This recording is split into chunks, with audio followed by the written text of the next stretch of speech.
And hello, here we are. It's the Absolute Football Podcast, and I've worked the videos out now. I'm getting better at it. That was better, I think, than the first time I did it. It all kind of synced. We lost the music at the end, but it's fine. It's fine. We are here, Absolute Football Podcast, because there's so much to cover in the football world. There's so much to cover. I'm, of course, Sam Dux, and I'm here with two other people because there's just too much to cover on my own, and I would never want to with these two fabulous people to give us their opinions on the week. And, of course, the man to my left will come to the shirt that he's wearing, I'm pretty sure, within the podcast because it's quite a big thing. Lucas, how are you, sir? I'm very good. Very good. I'm running on, as I mentioned before, I'm running on pumpkin seeds only at the moment. So I'm not going to be as my usual energetic self, I think. But I am. Pumpkin seeds. Do you want to explain that a little bit? No, there's no diet or anything like that. Don't worry. I'm not doing a seed only diet. No. I got back from the gym and I was like, shit, I planned a really heavy meal and I'm like, there's not going to be time to do this. So the only thing I've got in my cupboard to eat was pumpkin seeds. So that's it. So it's pumpkin seeds and North London energy fuel that's keeping you going. Water. And sparkling water. No, Lovely I'm stuff. very good. I'm very good. It's good to be back actually. Excellent. Yeah, I think first time in the new year, I think that you've been back with us. So it's good to see you, sir. And of course, Hayley is with us as well. I hope you're not just on pumpkin seeds as well. How are you? I had garlic bread. Oh, it's a step definitely above. endorse that. Yeah. With these on, just to kind of, I'm not a complete weirdo. I never said something else on that, but it wasn't appropriate. No, yeah, I'm good. I'm just really tired. It's been like 2023 is already really non-stop for me, like with work and stuff. So I'm glad to be here. You've been super busy, I see. You've been sort of popping up here, there, and everywhere. And yeah, have you had a minute to yourself since New Year? I don't know. If I have, it's gone by like that. So we'll see. Maybe soon. Maybe soon. It's good to be busy anyway. Good to be busy. And certainly something that has been busy has been the football this weekend. Not just this weekend, but it seems since the World Cup, it's just been bonkers. I thought the World Cup was ridiculous for games, and it's just gone. It's even more. It's every day. Every day there's something more. There's a transfer window as well. It's just all compiling into an absolute massive football, which is great because it gives us something. Gives us lots to talk about. So I think. As well, one, because I'm hosting. So, of course, if we were going to choose which derby we're going to talk about first, it's, of course, the Manchester derby, the fantastic derby, the great derby, which I will have my say on, I'm sure, as we come through. But, wow, what a game. Manchester United 2, Manchester City 1.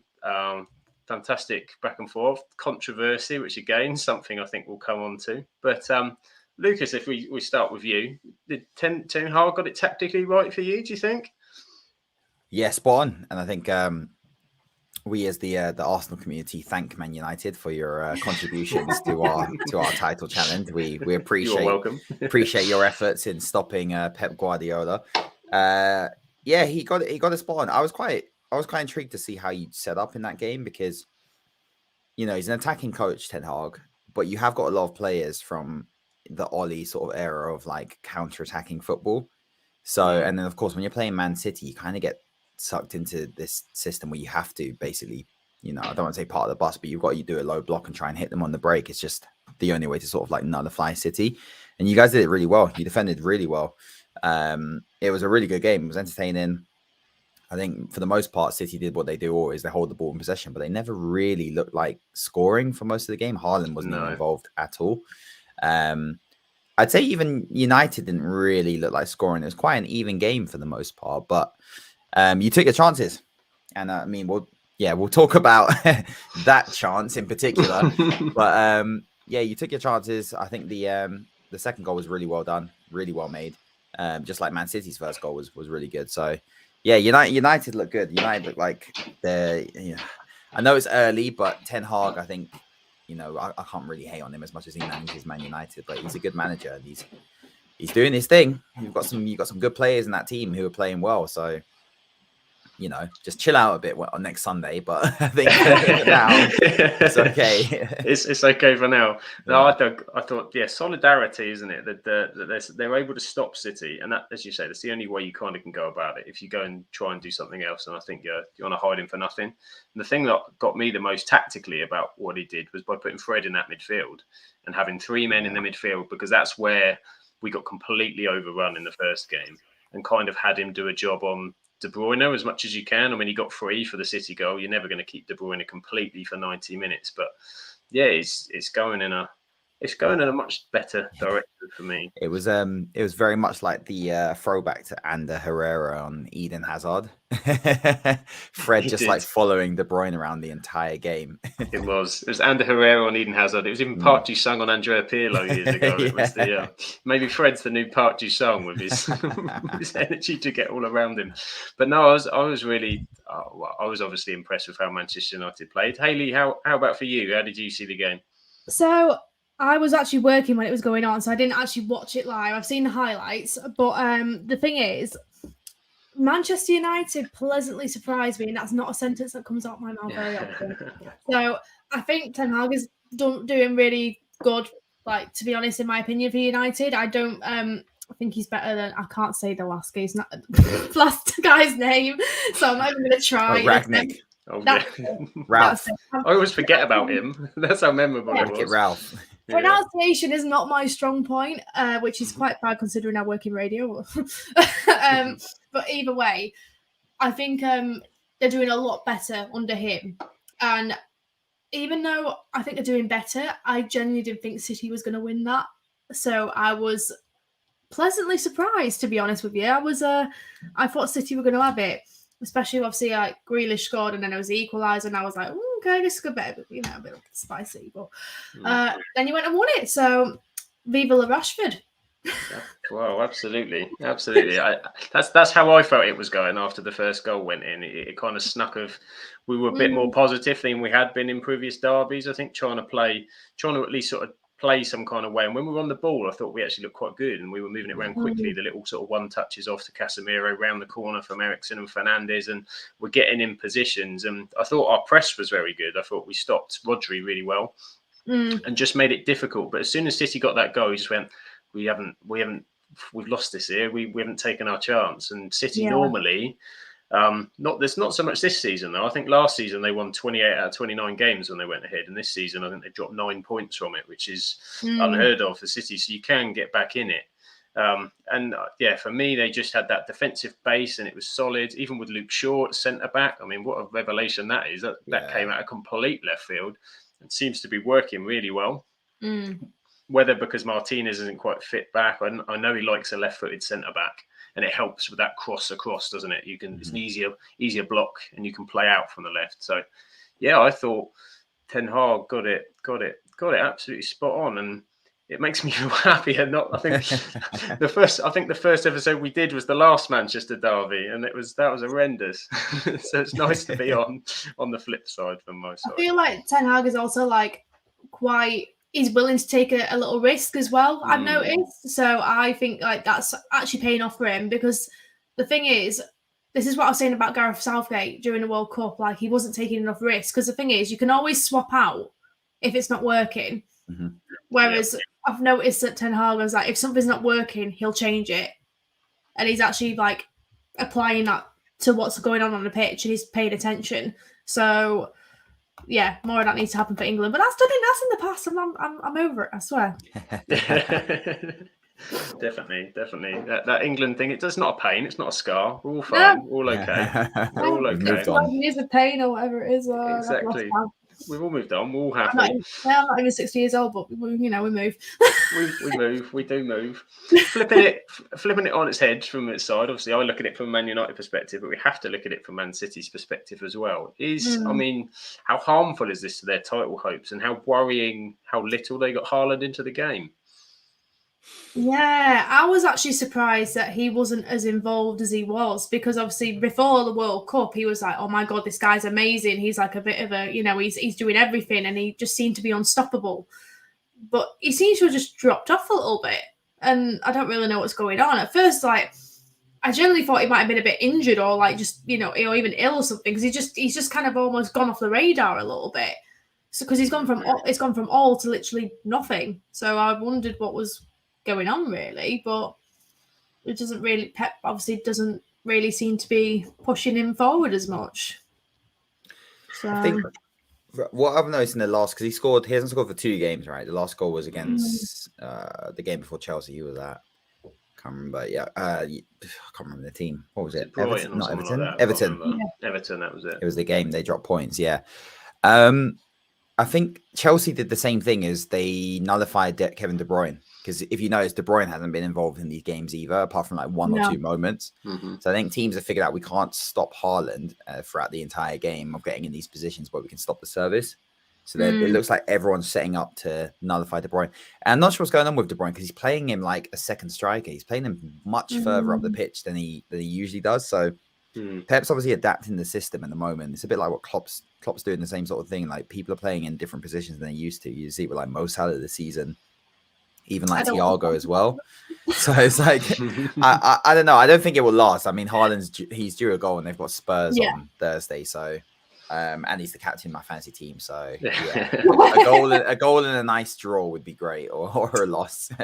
But I think they're just a different side this year. They don't look as they haven't been as effective, Man City, this year, I think, across like we're used to. They're not demolishing teams. They're not getting those 4-0s and 5-1s that they usually do from the bottom half. But they got a lot of those teams to play. Like they've had some tough fixtures, I think. So we'll see what happens. But again, I do think he's kind of like focused on the Champions League as well. I think they're going to really be a problem in the Champions League, just because no one's going to do that sort of low block consistently, especially in the knockout stages. But in the Prem, they're struggling, and I think, I don't know. I would have honestly. I'm not a manager, but I would have taken Haaland off. I would have actually gone back to last season's system. I would have taken Haaland off and just played like De Bruyne in the middle or a false 9, because it was clear from about 60th minute that he wasn't getting a goal.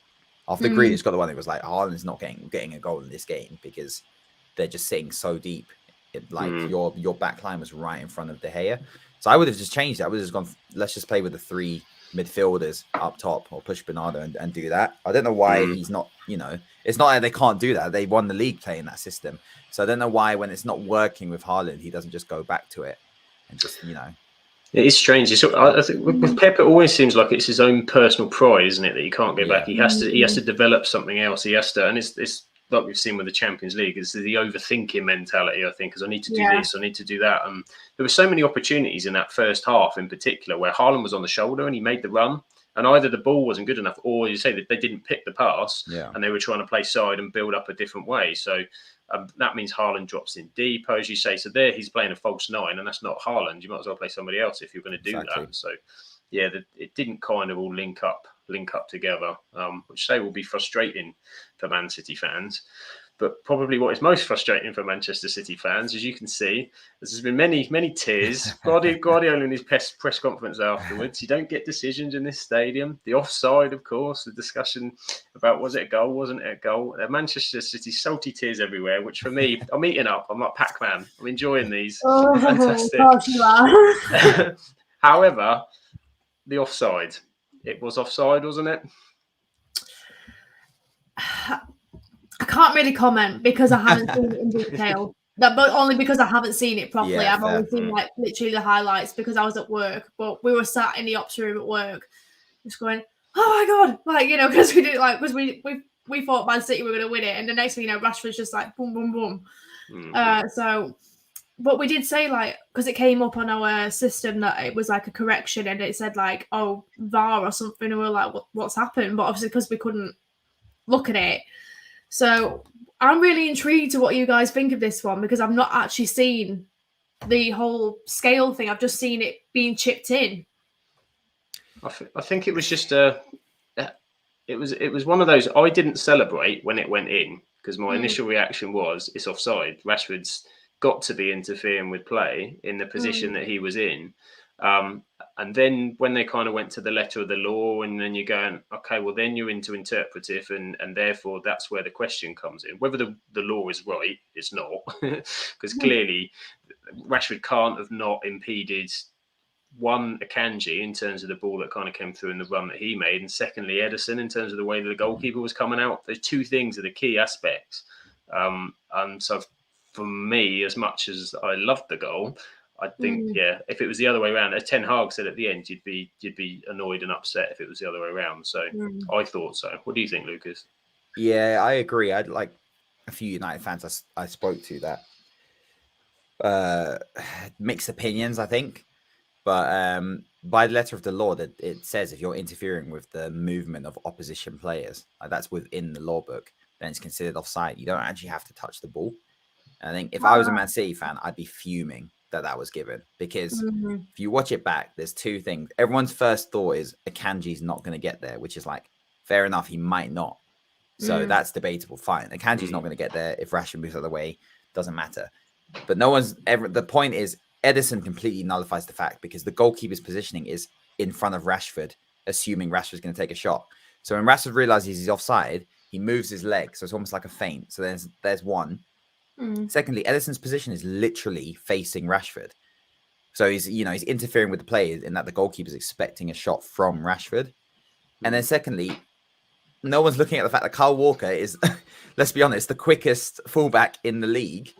Kyle Walker is going to catch Bruno Fernandes if he wanted to. Kyle Walker doesn't even sprint. He literally is running alongside him, but he's looking at Rashford as in assuming he's offside. And I get the whole thing of like playing to the whistle, but with Rashford in front of the ball, I don't see any issue with Kyle Walker assuming that it's going to be offside, because he doesn't start sprinting properly like we know he can sprint, and just kind of lets Bruno go on. So you've got Walker and Ederson have both reacted directly to the offside, or to the fact that Rashford is offside, and he's shielding the ball. He's running with the ball the whole time. I mean, I generally am very confused how that was not given. And if that happened against my team, I'd be really pissed off. Really pissed off if that happened. But... yeah.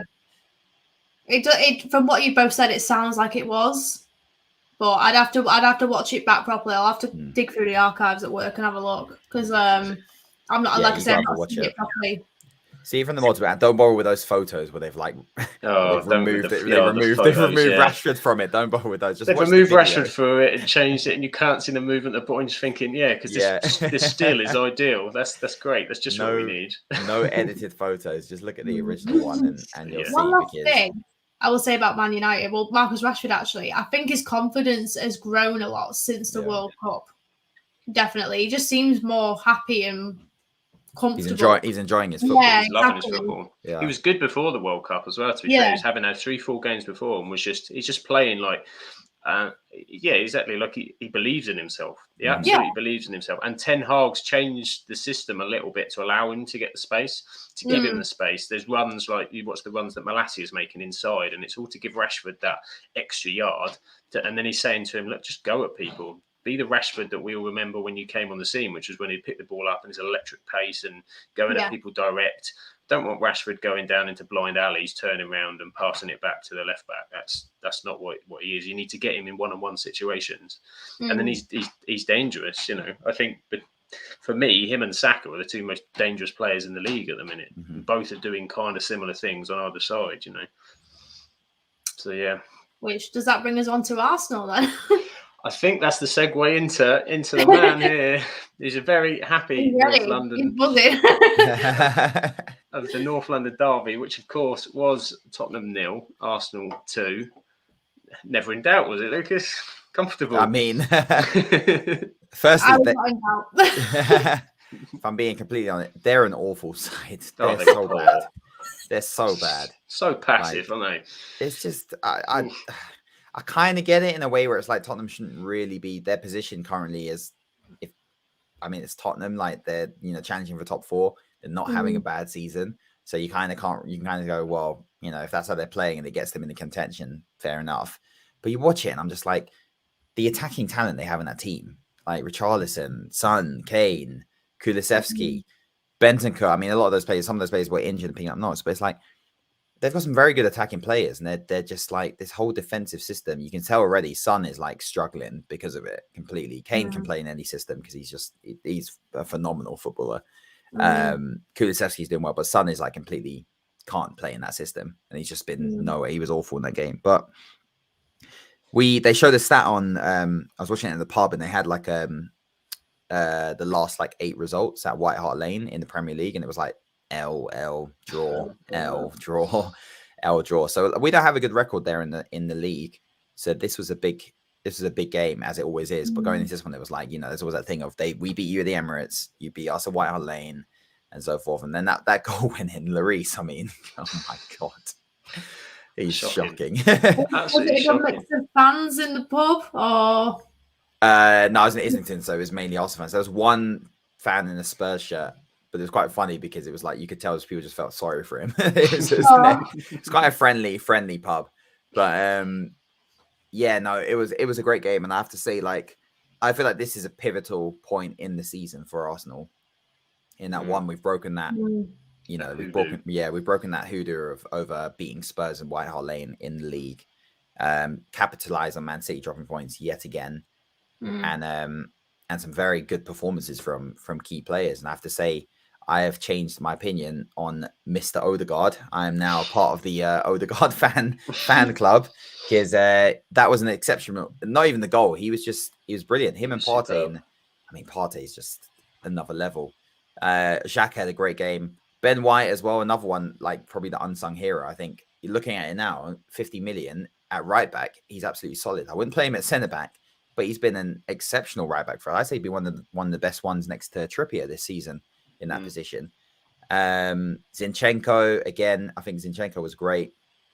Him coming to the team, you could tell, dropping the midfield, like dictating the play next to Partey and Xhaka. It was just, I haven't seen my team like play like this with intent for a long time. So I'm very, very happy. And I think I will say it.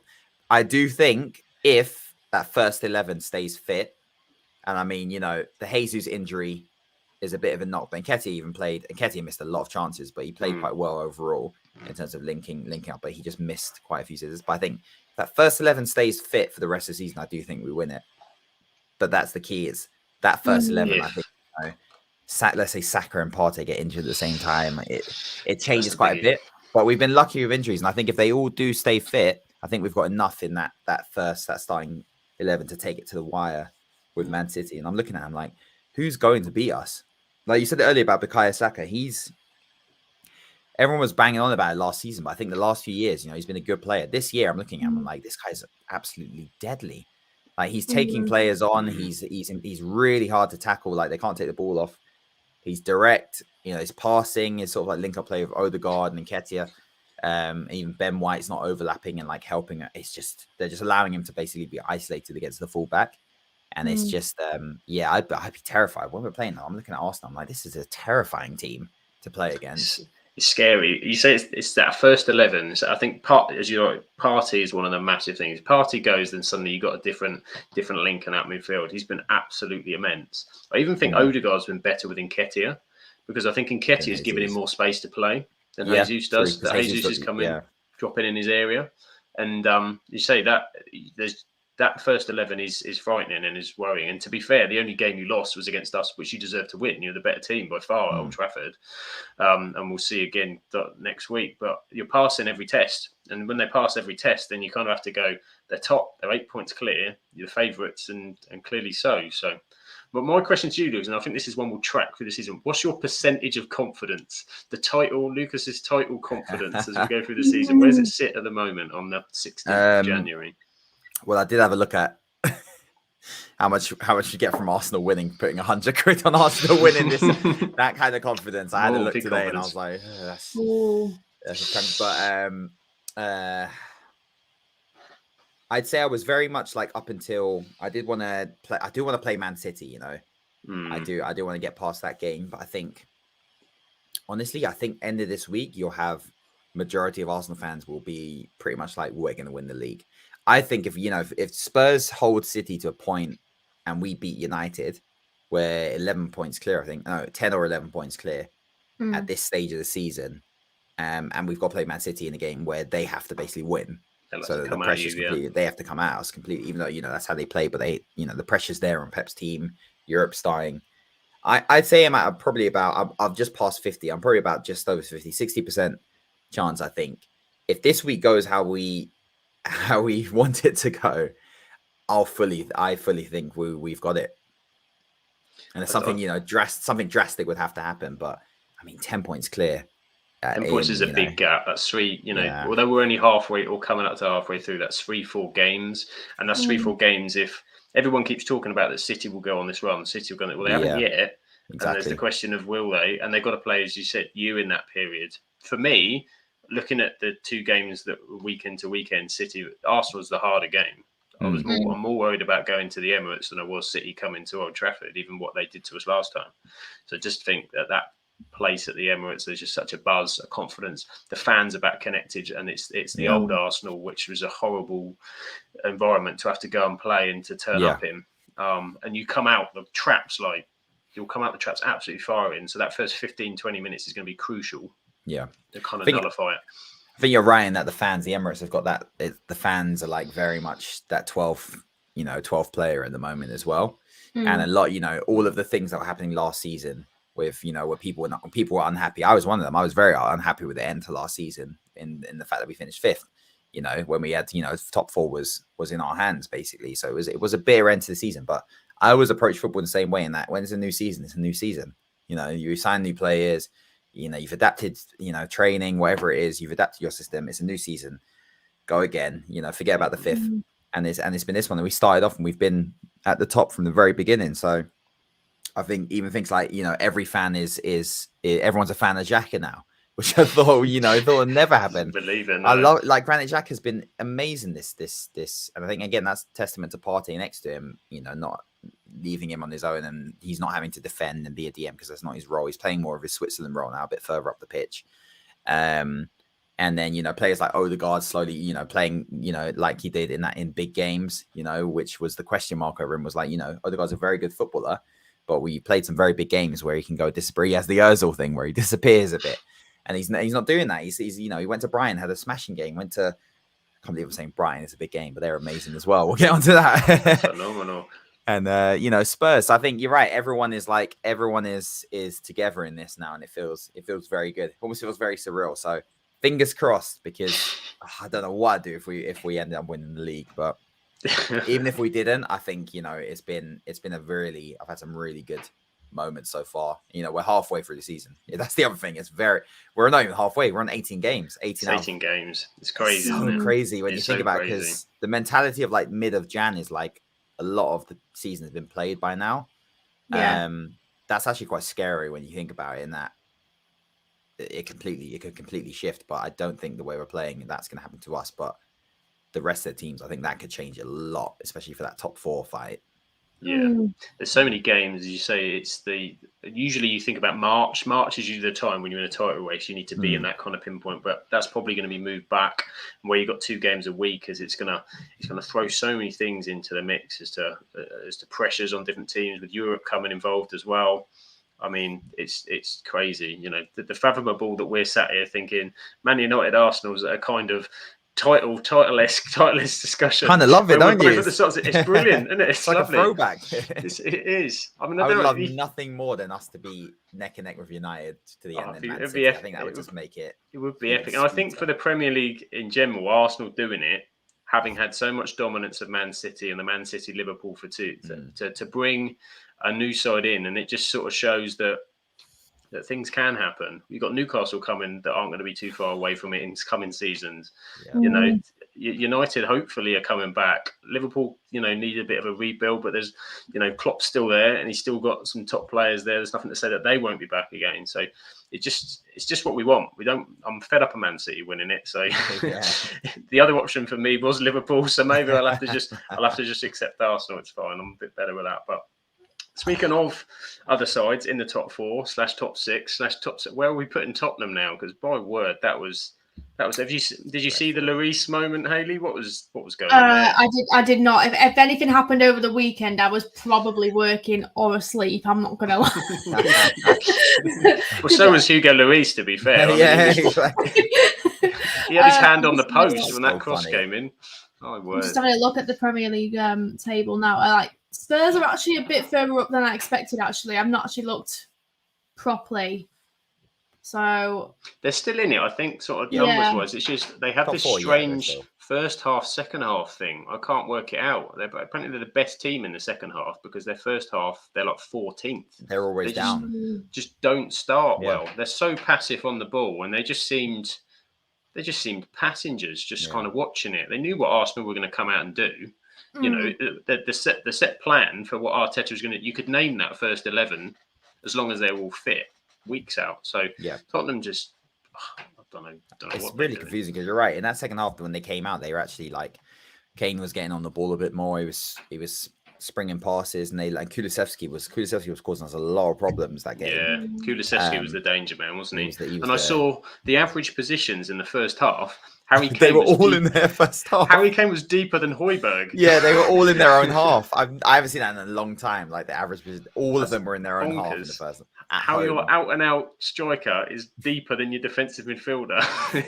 It's a huge issue. It's embarrassing. Huge Not issue. only that, though, as well, like the January transfer window hasn't closed yet. So we could see a whole shake-up. A whole new team. Yeah. Do you think they'll back Conte at the minute, Hayley, or do you think they're having itchy fingers with him? We were actually discussing this at work earlier. So because I was listening to some clips of him from a presser after the game at the weekend, and he actually said in the presser that you don't just throw money at your team to make them better. And he was playing his cards very close to his chest when he was speaking about transfers.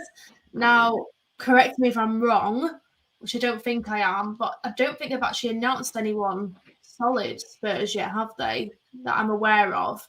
No. So it's rare, but I find it quite rare that they're not even like. There's not even been any sort of rumor as to who they're looking at. There just seems to have been nothing. So I don't know if they're actually just trying to play it tactfully, or if we're just keeping it really, really under wraps because. They spent a big budget in summer as well, didn't they? I think that's it. So they went big. Yeah, I'm not really sure. I expect him to spend at least a little bit and maybe just get at least one new player. But even that doesn't seem to have happened yet. It's been a good 10 days since the transfer window opened, if not more. So it's I wouldn't say I'm concerned, but like it's just a bit odd because everyone else seems to be like really on the ball with it. Yeah. But, kind of the same with us. You kind of look at it with Arsenal. It's like we should really be looking at this. Like we're not going to get a better chance. Well, we don't know what happens in the future, but this is a very good chance for us to win the league. So, you know, no Arsenal fan's going to complain if we did end up getting Modric for 88 million. Be like that's a lot of money, but at least you know just go for it. Like, just sign, get some players in, give it a real go. You know, spend some money now just to reinforce, just in case those injuries do happen. It shows that initiative, doesn't it? To say we're here, we're big, we're at the top, and we're going to stay here. As you say, it's been quiet in teams like, say, Tottenham in particular, and they need help. I just think they need defenders. They need defenders. Yeah. Eric Dyer is just horrible. He's horrible. And I just think Tottenham they've got real issues coming up because it's been Kane and Son. Son's dropping off. Okay, some of it, as we said, is probably tactically, but Son's and Kane's eventually gonna. What's the next Tottenham look like? This Tottenham remind me of the old Tottenham, very kind of weak underbelly you can get at them, and they kind of shy away from things. It's not a team. I, as you said, some of the interviews from Conte seem to start to be the kind of feelers for the. And I wouldn't be surprised he's got one eye on the Juventus job or something. You know, there's a get out plan starting to be prepped. The thing is, as well, like with Son and Kane, I think Son more than Kane actually. They've been there a very long time, and I feel like it kind of seems to me from what I've seen of them that they're just getting a little bit static and it's getting a little bit repetitive. So maybe it's just a case of maybe. Not saying they leave, but they need a shake-up of either tactics or teammates or something needs to change and just give them the glow back a little bit. Because even though they're doing all right, they're just kind of there. They just don't. Yeah, exactly.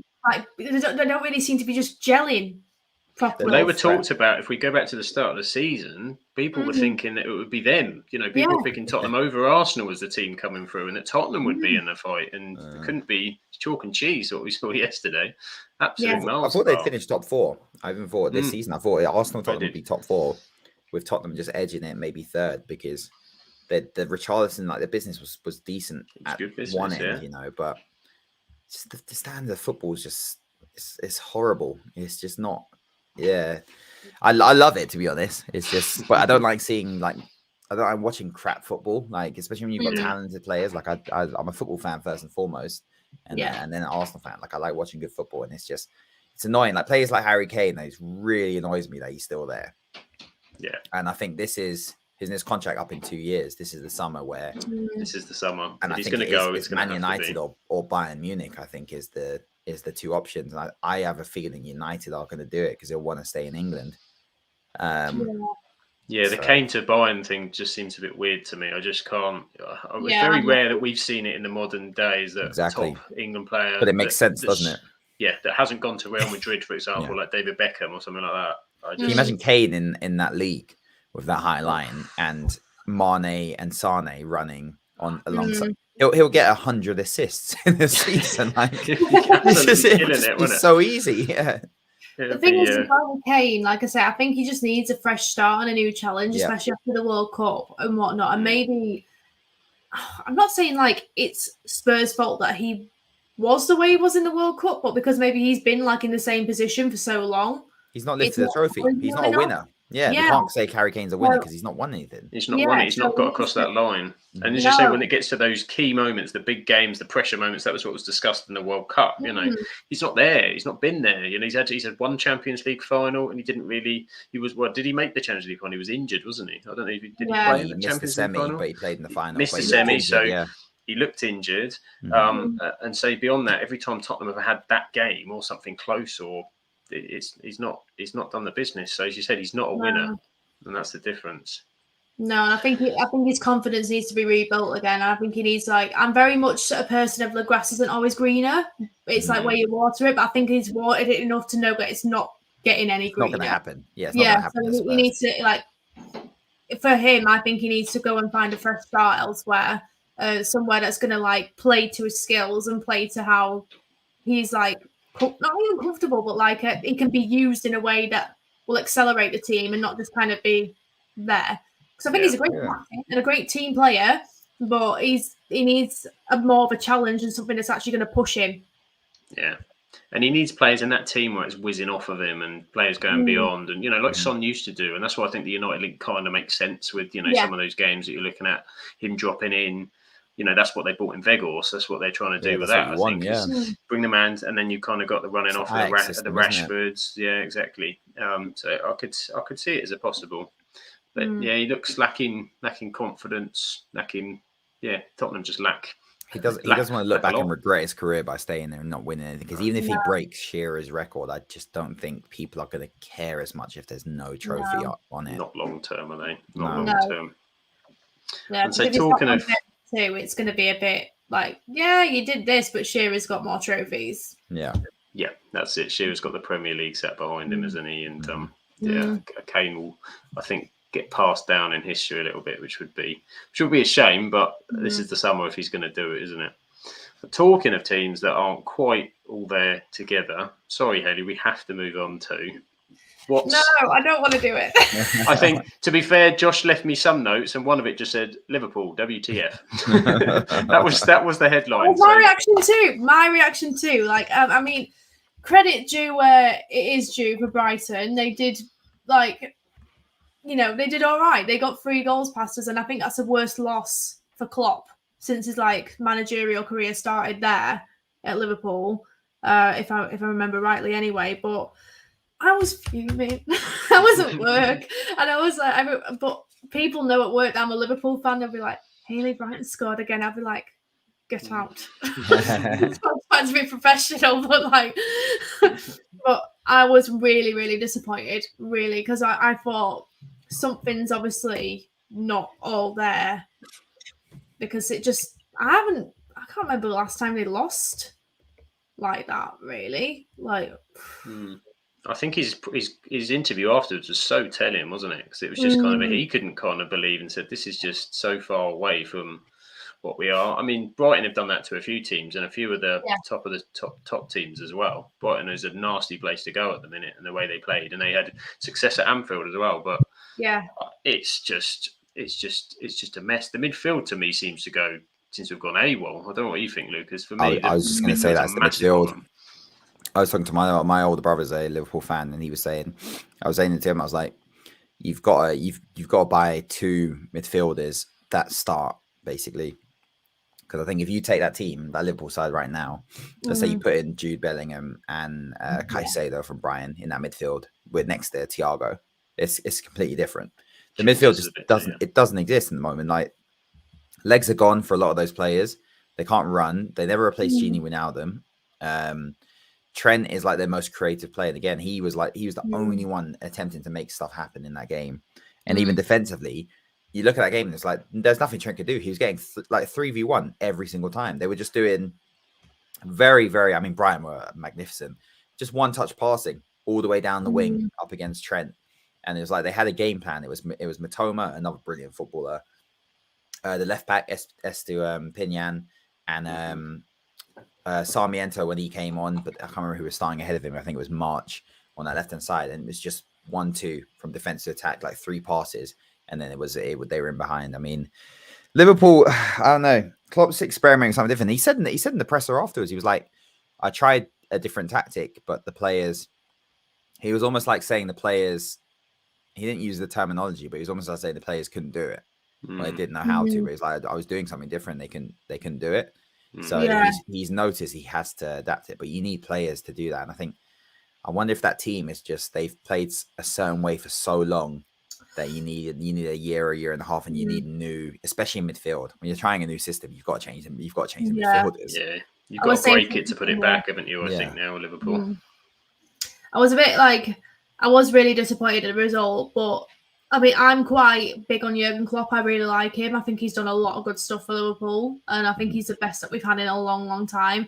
But the thing is, like, I was listening to the presser that he did this afternoon ahead of the game against Wolves for the FA Cup replay, and like he was very. I had to clip it up, so I listened to the whole thing. He was very, very honest and said, "Look, like, I've made some mistakes. They've obviously not misunderstood what I've said. Like, we've all had a sit down, we've all had a chat. We all know we need to do better, but it's not the end of the world. We're not going to get relegated. We're at 9th. Like, we just have to kind of dust ourselves down and get back up." And he wasn't really giving too much away again with transfers or anything like that. He said he's not, like, he would like to get some, but he can't really. He said it's in progress. He's not really revealing anything, but he's probably not contractually allowed to. So, but he said he wants to try and get back out there and try and get back to the, like, team that he knows can push themselves. But there's quite a few in there, like you said, we need some midfielders. Like, there's a couple in there. I really want Jude Bellingham to go to Liverpool. I think he'd fit in so well, and I think he'd do so well for that team. People might not like me for this, but I think Jordan Henderson's starting to get on a bit for it. He's a really good player and he's got a lot of experience, but I'm starting to think maybe it's not, like, it might be the beginning of the end for him. I think he's just not a starter, is he? No. I think he's a squad man now, isn't he? He's a 20-minute, half an hour job man, not a starter. Yeah. His legs are gone. I think he's really, really good at providing support and experience for other teammates and stuff like that. I think he's amazing for that, but it's just, to me, it just doesn't seem to be that much point. Like, if you're going to be there for 15 minutes, 20 minutes, half an hour, like, you know, it's just not actually adding anything to the game. No, exactly. I think it need reinforcements in midfield. I can really see him being a manager though. If he carried on into football, I think he'd be a really good manager. But I wouldn't be surprised to see him come back as a coach, say, or something in a couple of years, something like that. Maybe he might, maybe he takes a step and he plays another season and a half, couple of seasons somewhere, and then comes back on the Liverpool coaching staff, something like that. Yeah, that wouldn't surprise me. So it's just they can still sneak it though in Liverpool. They can still get top 4. Would you be surprised if they actually end up doing that? You wouldn't be. If they suddenly start to switch and you can start to see them play again, then they can frighten anybody. And so if you suddenly walk into Liverpool when they're in that rut, and then you'll be like, oh, bloody hell, why don't we play the Liverpool of kind of January? Because the forward line's going to come good, I think. There's enough talent within there. Amount of time, But it's just without that midfield behind, it's affecting the defence and it's affecting the forward line. So the players are there. It just needs that centrepiece, doesn't it, to bring it all back together. But they could do it, but as games go by, the gap's getting wider, isn't it? And you look, another team will come on to now that are doing exceptionally well, and we keep mentioning them every time because they keep picking up points and keep keeping clean sheets. Newcastle again, snuck a 1-0 win at the end against Fulham, thanks to a great penalty. A fantastic penalty from Mitrovic, which just destroyed all his dream team points for me. So thank you, Mitrovic. Well, Newcastle are Newcastle going to make top 4? I'm pretty sure I said Newcastle for my predictions in there. And I think everyone was like, nah. But, like, I don't know why. I just had a bit of an inkling that we're just going to do better this year. And so far, they're proving me right. And I hate being proved wrong. So if they can carry on, that'd be fantastic. But they're so strong defensively. So strong. 11 goals, right? They've conceded all season. It's insane. It's absolutely insane how they've and now they've got Ishak back as well. So they've got Ishak and Wilson. They've got goal scorers in there now. He's like a new signing. They got a Carabao Cup, a very winnable Carabao Cup semi-final against Southampton to put themselves in a final for the first time in God knows how long. Imagine top 4 in the trophy. It'd be massive. Might have mentioned this last week. One thing I will say is I was very, very surprised Sheffield Wednesday knocked them out of the FA Cup. Yeah, that was quite odd. Yeah, I was not expecting that. I was actually working that game, like BBC Sheffield, when I wasn't at Hillsborough, but I was working it whilst it was going on. And my God, we were going absolutely mental because we weren't expecting it at all. I knew it was going to be a good game, but I didn't expect it to be that good. But not from the fact that they lost, just because it was just so like both teams I thought played brilliantly. Just obviously Sheffield Wednesday were just tactfully better on the night. That's all it was. But yeah, apart from that, I think Newcastle have been really, really strong this season, especially defensively. I think most people, I mean, it still is like halfway in the season, but I think majority of fans think the top 4 is set now, just based on how these teams, the top 4 teams, are playing. But like Newcastle, one of the best, you can say, I'm just looking at it, they're one of the best coach sides this season in terms of everyone knows their role. I think Newcastle, Arsenal, Brighton, like they're just, even Fulham, you can make a case for as well. They just look like, they've not got, minus maybe Arsenal, they haven't got, world-class talent. But even then, we've got a lot of young players in that team. But everyone knows exactly where they're supposed to be at each point. And they're playing very good football. Very, very good football. And they're impossible to score against. Like, I mean, that game in the Emirates, the Christmas, it was a nightmare. Like, you can't get past them. Sven Botman is and Dan Burn missing pieces there, and then Trippier as well is like, he's gonna have an FPL record. Apparently, he's on course to being the highest scoring FPL defender of all time this season. Because I'm not surprised. I think he must have like 100% ownership by now, because it's just a guarantee. My Trippier Pope duo since about October has just been like guaranteed every week. That's coming in. They're just phenomenal, because they did the same at Old Trafford. They stopped us. You just can't, the amount of 0-0s, and they just shut the shop up the way. And he's clever at doing it, because he just went, okay, we're up there. And I think Arteta said afterwards, they didn't play the Newcastle way that they play in other games. Well, because he knows exactly how to coach that side into stopping another team. You suddenly throw Isak on there, then maybe there's more of a threat, counter-attacks and other things to nick that goal and to do it in those kind of games as well. So, and it's scary because they haven't really gone nuts on the money side of things yet. Exactly. They've done it so well. But even like that, Saint Maximum hasn't even had that many minutes. Like, their best attacking player is their most threatening player, has barely featured. They've been playing Sean Longstaff in midfield, like, who is like, I mean, it's like you said, it's scary that they haven't gone out and splashed money. They've bought key players. Like, they've probably had the best like year in terms of signing players that fit their system and the transition from where they were before to now where they are now.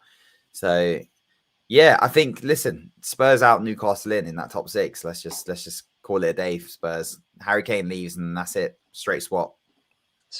Maybe he'll go Newcastle. Well, maybe Newcastle's the answer. That's it. Some of these players, and we're not even sort of questioning, I think before we were talking about people like James Maddison and that going to Newcastle, but I think really it is anybody sort of the top 4 looking for a position or looking for something else. That Newcastle's got to be considered, isn't it? Because, I mean, we do look like we're in kind of a matter of time in terms of a project. So I'll just see if this works at the minute. I'll see if I can throw up the table that we've got at the minute, so we can kind of see as a where we are.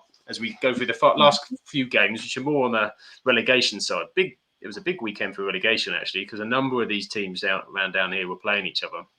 So we obviously it completely shifted, didn't it? Apart from Southampton, it completely changed. Shifted around, and it just meant Southampton clawed back in. So you had Everton 1 versus Southampton 2, and Everton is such a toxic feel around that club at the minute. I mean, all the stuff with the board, with the owners. I mean, the reports coming out of their CEO in a headlock. One of the top fans, and chasing players out in a car. Yerry Mina had to get out, was confronting friends. Oh. I was reading a report on this earlier. It's so Merseyside Police have got involved now. They're working with the club because the directors haven't even been attending the games because of like threats and death threats they've been receiving, like allegedly anyway. So. And not only that, fans have been chasing, or there's videos circulating online of fans running up to players or their cars and vehicles and stuff. And it's like I get it if you're not doing very good, and I get it if things are a bit off, but that would never possess me to run up to like Mo Salah's car and be like, "You are shit." Do you know what I mean? Like I just wouldn't do it. It's a line, isn't it? It comes down to the individual and the person, and probably other aspects of that they didn't see that line, because the rest of us are going, that's just ridiculous. We all get frustrated, and we always, but you'd never turn around and start chasing after his car or something or other. But so half of them probably wouldn't even wind down his window and they'd ask for an autograph. They'd go with the intent and then switch it round. But so Everton is toxic. The loss to Southampton puts them deep in trouble. I mean, Lampard's surely on borrowed time, isn't he? Can they even afford to sack him? I think he's treading on thin ice. I think he's probably better placed elsewhere anyway, to be honest. Like, it's been a very kind of shaky term for him this season anyway. So it happens. He's not necessarily done a lot wrong. I think there's so much going on. Kind of like what was happening with Man United like last season or season before, when the Glazer thing all came out and everything. It was just all negativity. And I think that's now happening at Everton. So it's going to have an impact on players and how they play. Like, same with kind of, I know it's a lot lower league, but same with what's happening at Scunthorpe. I think it's just kind of all going.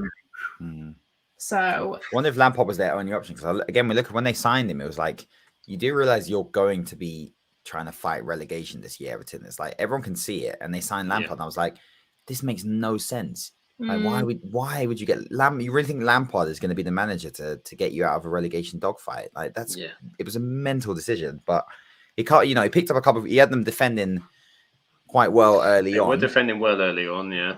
And then it just fell apart again, because again the quality is just not there to sustain it. And I think if they sold go Richarlison, didn't they? There's nothing there up top. You say, I think you're right. If they go, they're in big, because they've got this new stadium coming as well. That new stadium's got to be paid for, and the Championship ain't going to pay those bills. I feel like we're looking at a Portsmouth here situation with Everton.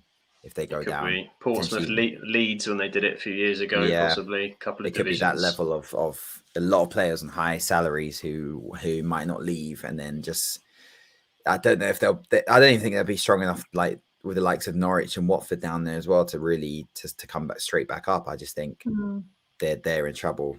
West Ham and Southampton. I mean, it's changing. Forest.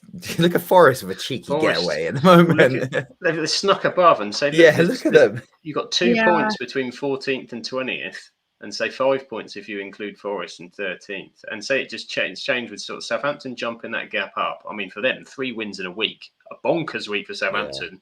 Fans down here were absolutely beside themselves last week, and just didn't want to go to the games. One guy I work at actually put a 9-0 bet on for Man City before going to the EFL Cup game. He was that confident. Yeah, they're frightened by that because of the Leicester, the 9-0 Leicester game and the Man United game a couple of seasons ago. So 9-0 is their kind of when everything's gone to turn, and they thought we're in trouble. They won the FA Cup game against Palace, beat City in the cup. Everton win, and a couple of signings. I don't know if they've got enough. Have they got enough? I think Southampton is at that time, isn't it? It's that time where I like Southampton as a football club. I think they've been around for a long time and just been just had a couple quality players, and they haven't got that now. Ward-Prowse. Ward-Prowse is the one guy. I mean, you take him out. They get relegated. I'd be interested to see where he goes, because he's a top player.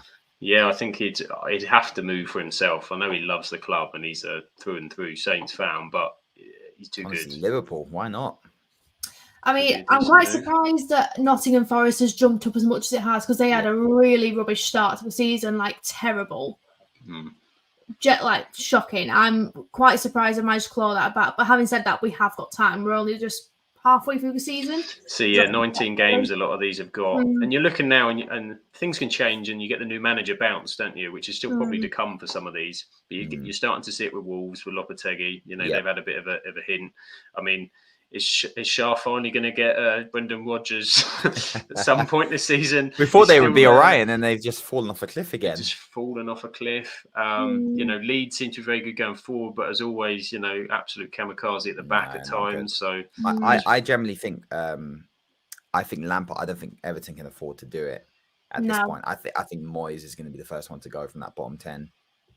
No, I think Palace. Honestly, I think Palace have got too much quality to even be dragged into that fight. I think they're just on the rough patch, but they'll be fine. Yeah, I think it's that 13th bottom and 7, down, isn't it? Yeah, and I do think Moyes is West Ham have, you know, they got European football and now they're 18th. I think West Ham are going to pull the plug. It's a mess. I'm hearing reports of you boys with Declan Rice and things like that. That at the minute has been linked to possibly more for the summer. But if West Ham are going to be in trouble, then they'll be all over him. I don't know if any of you have listened to it yet, but the episode of Diary of a CEO dropped this morning with David Moyes on it. I've only heard snippets, but it's an interesting one.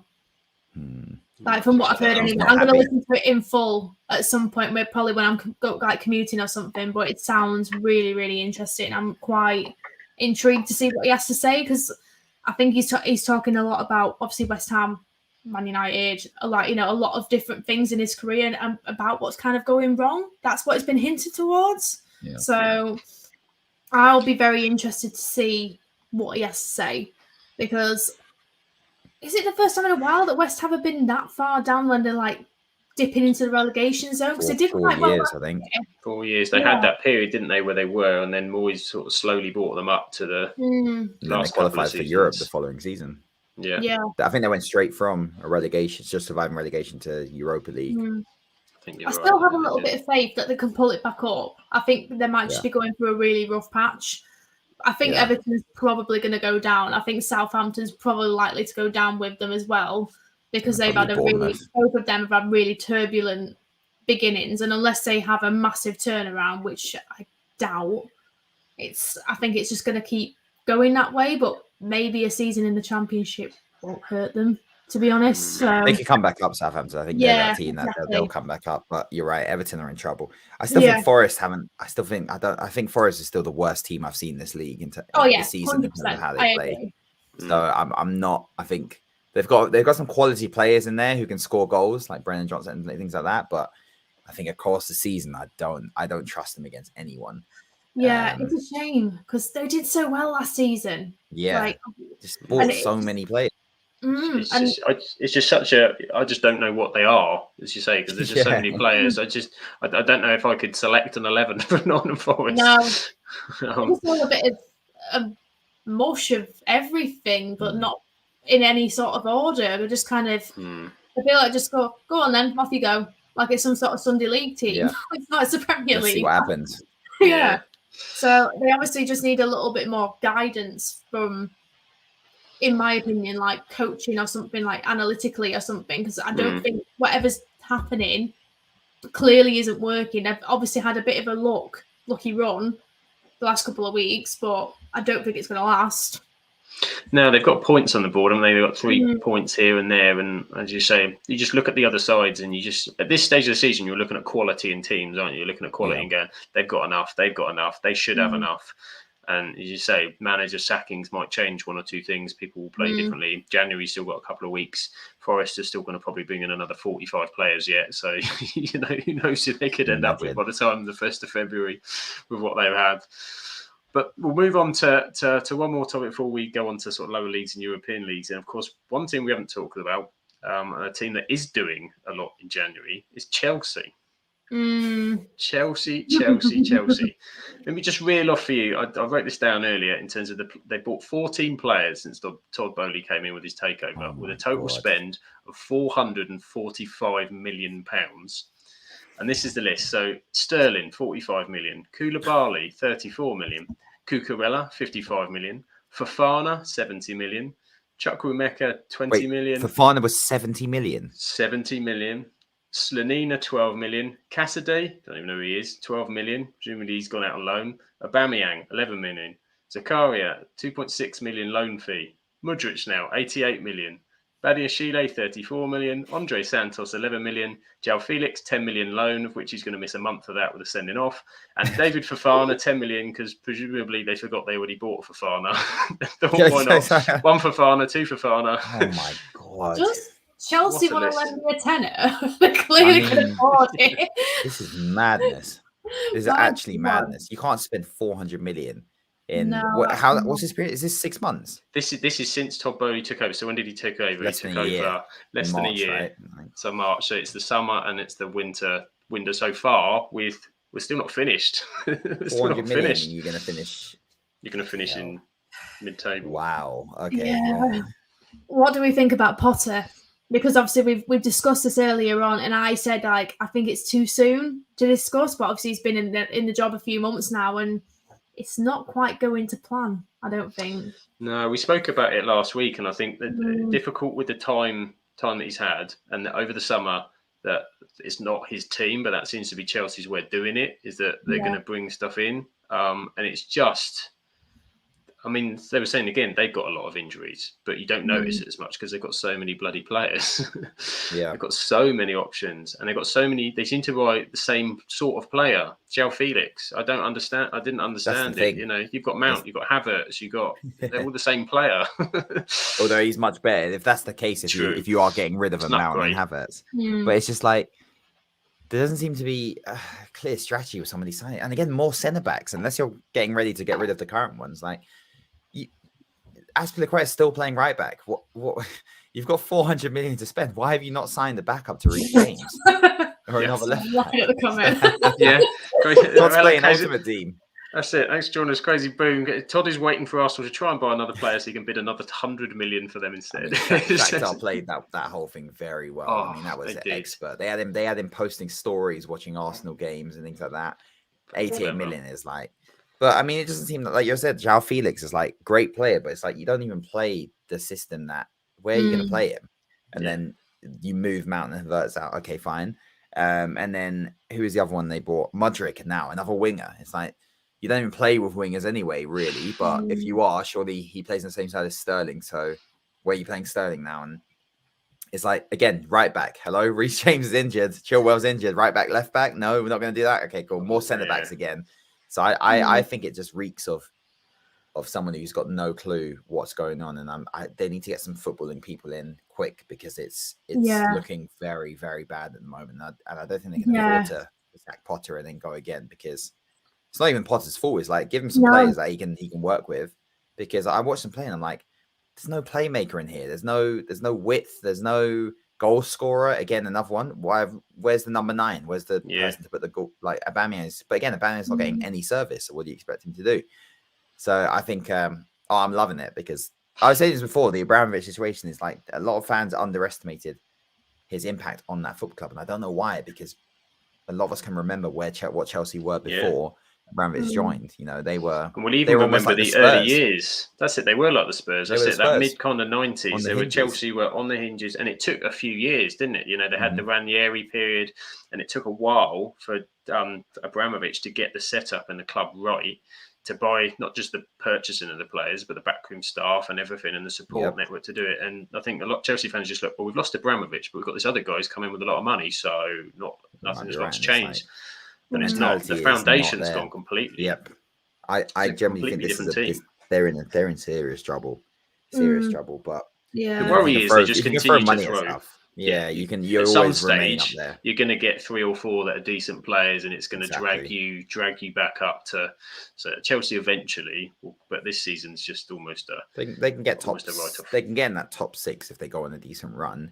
But you know, that's a very big if. They're not better than Fulham. They're not better than Brighton. They're not better than United. Any of the top 4 teams. I mean, it's debatable whether they're even better than Villa at the moment. So. You know. I think with Chelsea, it's 3 key things for me. One, they're spending money like there's no tomorrow, and it's just ridiculous. Like they're not even thinking about what they're spending; they're just doing it. Potter, I feel like, is a bit out of his depth. Like, he's a good manager. He did really good things at Brighton. Terrible fit. I just don't think he's been given. I think he's kind of been sold a bit of a kind of like, oh yeah, come here, it'll be really, really good. You can put yourself into practice, blah blah blah, and then that's just not happened because we all know he's good at making changes, making good decisions, like working well with the team. Plays good football, yeah. Yeah, but he just doesn't have. It just seems like they haven't really given him the facility to actually do what he does. Mm-hmm. And I think he's getting a lot of unfair backlash on social media and stuff that I've seen when it's not necessarily his fault.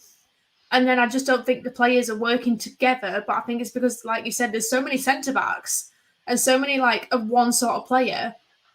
They're not used to playing in, like, when they get chucked around in, like, right back, left back, up front or, whatever. So, because they're not experienced in that position, they're not working together properly. I don't really think Potter's really having much of a say in his team, which, even if he is, they're not listening to him. So, I think they need to just kind of, like, all of them, owners, directors, Potter, players, to sit down and figure it out. This is the problem, because it seems to be the owners have gone with the mentality of it's January, so let's just buy him a load of different players and new players to kind of almost make the thing more. It's a bit like, you're cooking something, you've got way too many ingredients in it. So the answer is, instead of actually, okay, now we need to let that set for a bit and sort of reassess, they've just gone, just chuck this in and chuck this in. Eventually, we might have something that's edible. And I don't think they're going to end up with that this season. They're just going to end up with a lot of players on long contracts and nonsense, and have to do the same again next summer, probably. Yeah, they're like, it's 400 mil, do what you want, be right. Yeah. That's it, crack on, go for it. Well, we'll move away quickly from the Premier League, and hopefully this I'm hoping you can help us with this one, Hayley, because Charlotte normally does lower leagues, and she was supposed to be here, but unfortunately is not able to be here today. So we're going to run through quickly what's going on in the other leagues. So this is the Championship table as we sit at the minute, with Burnley and Sheffield United are well clear at the minute, absolutely well clear. I think wins, say Burnley definitely won. Yeah, both of them won this weekend, didn't they? Yeah, they did. So they're well clear. And then it's pretty, to be fair, the playoff hunt is pretty tight. If you're looking kind of Watford all the way down to Reading is 6 points, 3rd to 14th. Wow. So it's a typical Championship season. I've been really impressed with the job Michael Carrick's done at Middlesbrough so far. Yeah, I was a bit cautious when he went in, but he's doing good things. Like, Middlesbrough needed a solid manager after the last couple they've had. So yeah. And so I think probably one of the big shocks in the Championship this weekend was Blackburn lost 4-0 to Rotherham. 4-0 to Rotherham. Yep, I was working that as well. That was something. Rotherham have had a bit of a funny one, and I'm not gonna go into too much detail. Don't think I'm actually allowed. But the thing is, like, Rotherham's been a bit of a funny one at work at the moment, because, like, there's been a lot of question over the chairman's position, again, which has been really like, I think it seems to be split down the middle. Half the fans want the chairman gone, and half of them don't really care all the thing. But the thing is, Rotherham, they're not in the best position in the table, but points wise, they're doing all right, and because of that, I think that 4-0 win has given them a bit of a confidence boost, which they needed. They did go through a bit of a rough patch, and they needed that win. So I'm glad they got the win, and I partly because I used to work there, I feel a bit bad for it. But I think they have got the ability. They'll be nowhere near the playoff section as far as I'm concerned.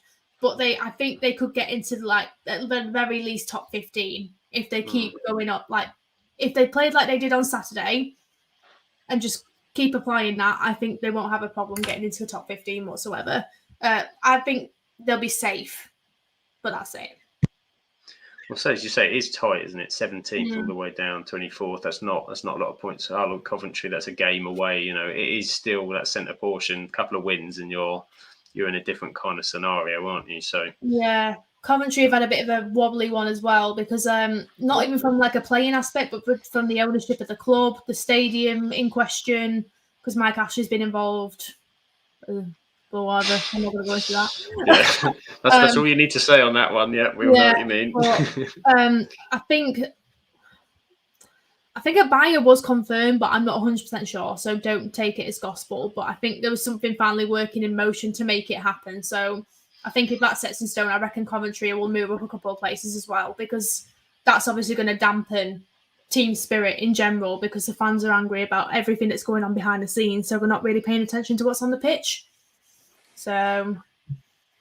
yeah, very true. So we reckon Rotherham on the way up, Coventry on the way up. Those two look well clear in terms of Burnley, and the job that company's doing there superb, and so very tight still down the bottom. Anything could change in the Championship. So we'll move over to League One. Mm-hmm. And here we go. Plymouth are top. Plymouth are still top. Love Plymouth. Good old Plymouth are top.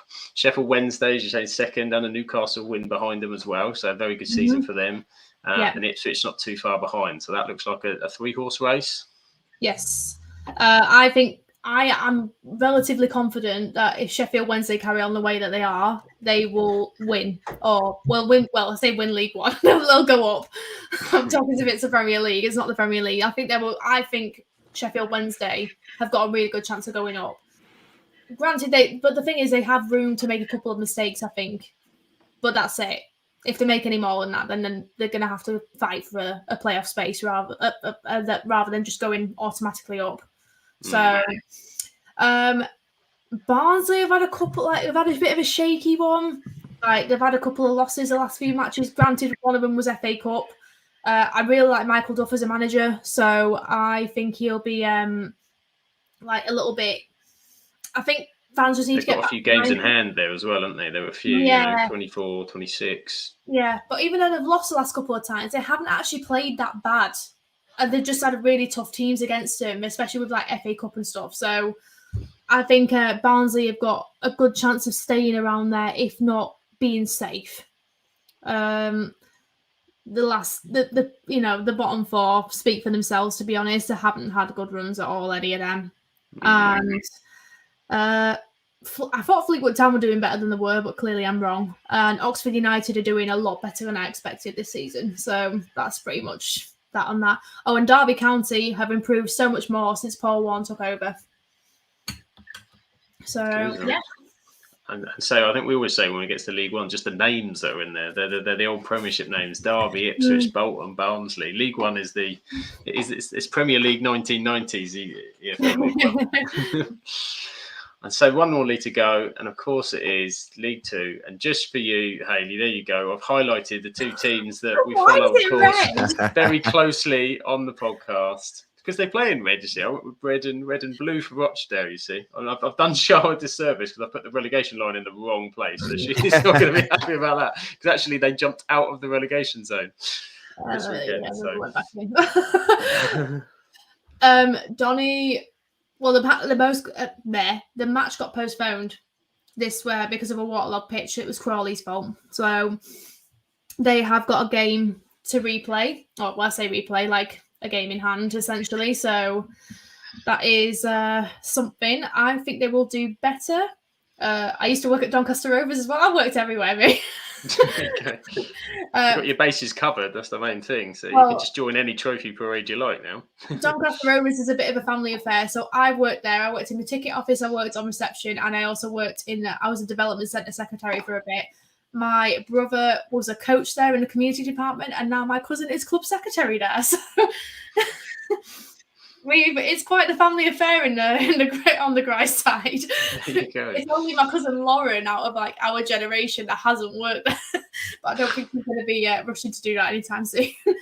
But anyway, I digress. Carlisle United doing a lot better than I expected this season. I didn't really have much expectation, but I think that's probably why they've surpassed it.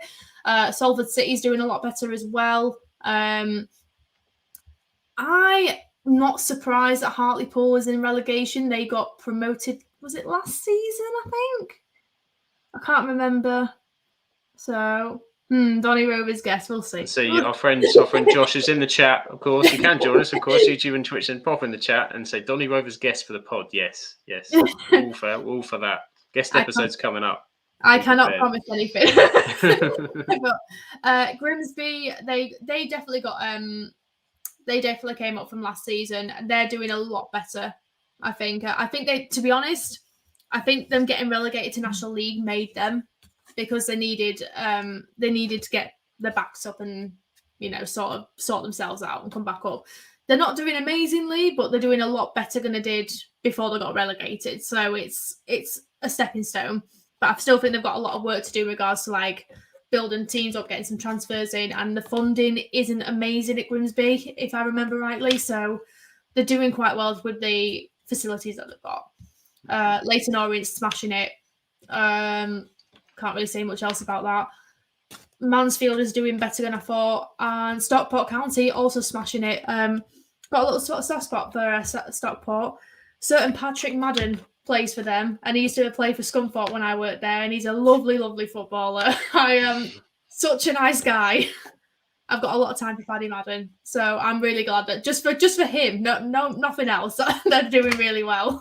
The Stockport are on the up. I think they had a win over Northampton as well, so decent win for them this weekend. Again, another one with a couple of games in hand and tight in that playoff period. So yeah, there we go.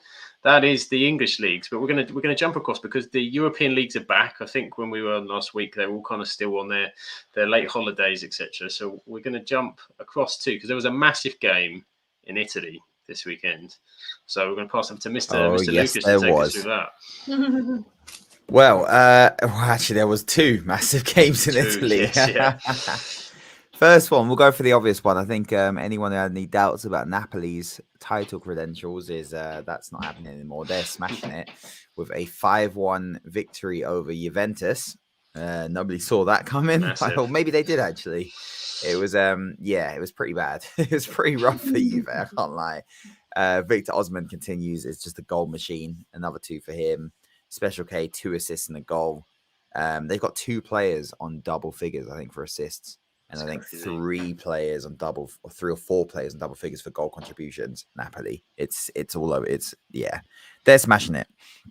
But that second place to 7th, I'd say, is still pretty competitive with 4 points between Milan and Roma. Milan were the only ones of that top sort of like 7 and Juve obviously to drop points, with them drawing 2-2 against Lecce. Inter with a 1-0 win over Verona with Lautaro Martinez. He can score goals, it seems. He can score goals just in Italy. Just in Italy. Roma, goal Mourinho with a 2-0 win over Fiorentina. Dybala with 2 goals, Abraham with assists for both. And then the other massive victory was Atalanta against Salernitana, which was 5-1 at halftime. Ended 8-2 in that game. So yeah, pretty Serie A is still killing it at the moment, still really entertaining. But I think Napoli are Napoli the team to beat. I wonder what they do in the Champions League, but for now, the Champions League is going to be so interesting, isn't it? Particularly if they've got that gap still at the top of the Serie A and they feel they can go a little. Who have they got in the knockouts? Napoli in the Champions League? Do you remember? They've got a favourable fixture, I think. Who have they got? I can't remember who it is, but they've only lost 1 game. Oh, they got Frankfurt. Oh, you were, They got Frankfurt. They'll win opportunity. That. Yeah, they've only lost 2 games all season. 1 in Serie A, and then they lost to Liverpool in the Champions League. Those are the only 2 games they've lost and they've drawn 2. So they're dark horse, aren't they? Yeah, I mean, who knows the way they're playing if it translates into Europe? I mean, the group stage they were smashing it, but you know. Well, you look at the Champions League as well. You look at the top teams, and you're thinking, okay, Liverpool, City have not been quite at it either as well. We think they could be Champions League. Liverpool aren't quite there, but Champions League they do tend to turn it on. Real Madrid are stuttering a little bit over in La Liga. So why not? Napoli could take the rug. Cool. That would be something else. And relegation looks Cremonese. I don't think they've won a game, have they? No.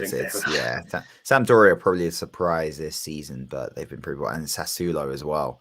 But you can see the gap's quite significant. There's probably a bit harsh on Sassuolo to call them in the relegation fight when there's 7 points clear. 7 points clear, they got no business being down there. Good stuff. And we'll move across from Italy to Viva la España. It is La Liga, and the top 2 weren't in action in La Liga this weekend because they were playing in the Super Cup final, which of course was in Saudi Arabia because, money, why not? As they fought out there. I'm not even going to start commenting on that.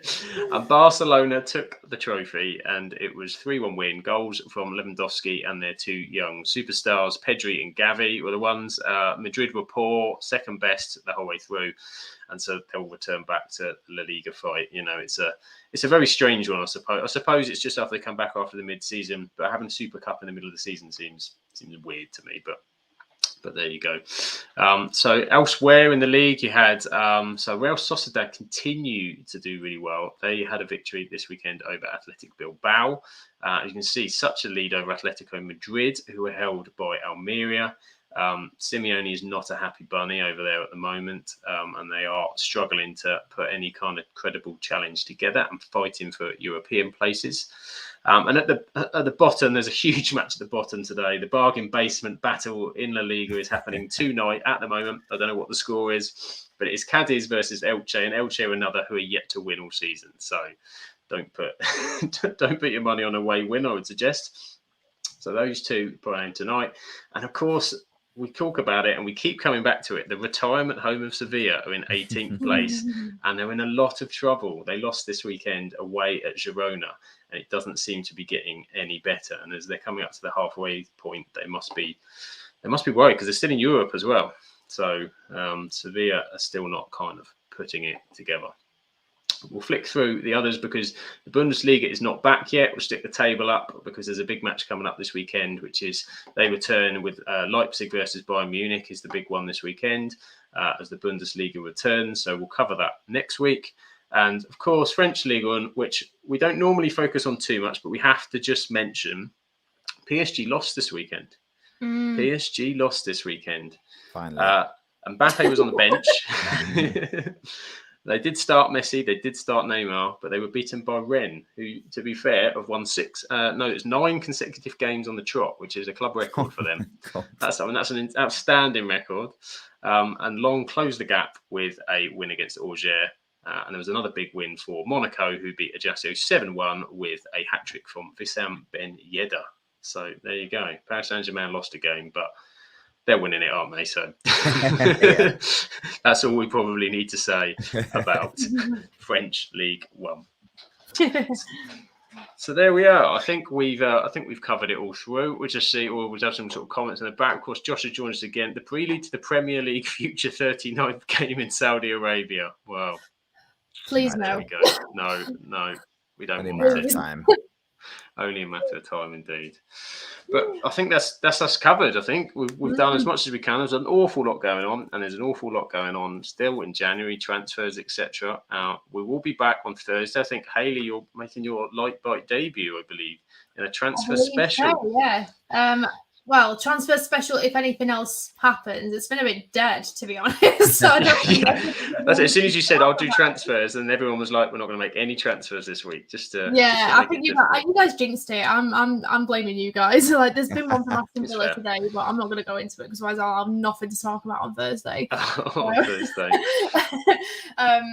But yeah, I think possibly transfers. If not, it might be another little lower league roundup. I haven't really decided yet. I think it honestly depends on what happens this week, to be honest with you. So we shall see.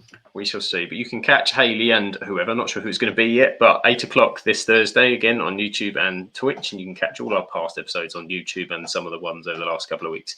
They're on Twitch, on Spotify, all the audio channels. Do check out the socials. There's a lot going on at the moment on sort of Twitter, Instagram. I just started the Absolute Football Podcast on TikTok as well, so you can see some of the key clips from our past episodes and hopefully be clipping some of these up as well to keep that one running through. And of course, you can see all of us. Lucas, where can people find you? You can find me on Twitch, Crabdribble on Twitch, and you can also now find me on TikTok. I messed up the name, so it's like Twitch _Crabdribble. You'll find me. It's Twitch. It's Crabdribble something. You'll find it there, but I will change it in 5 days when they allow me back to just Crabdribble _. So yeah, those two. I have got a Twitter account, but I'm probably going to get rid of it at some point. It's coming. Are you still in your Ado Den Haag save on FM? I am indeed. In Holland at the moment? Season 3. I haven't played for a good 4 or 5 days, but I'll be back streaming tomorrow around 6. Spot on. Good man. And Hayley, where can people find you?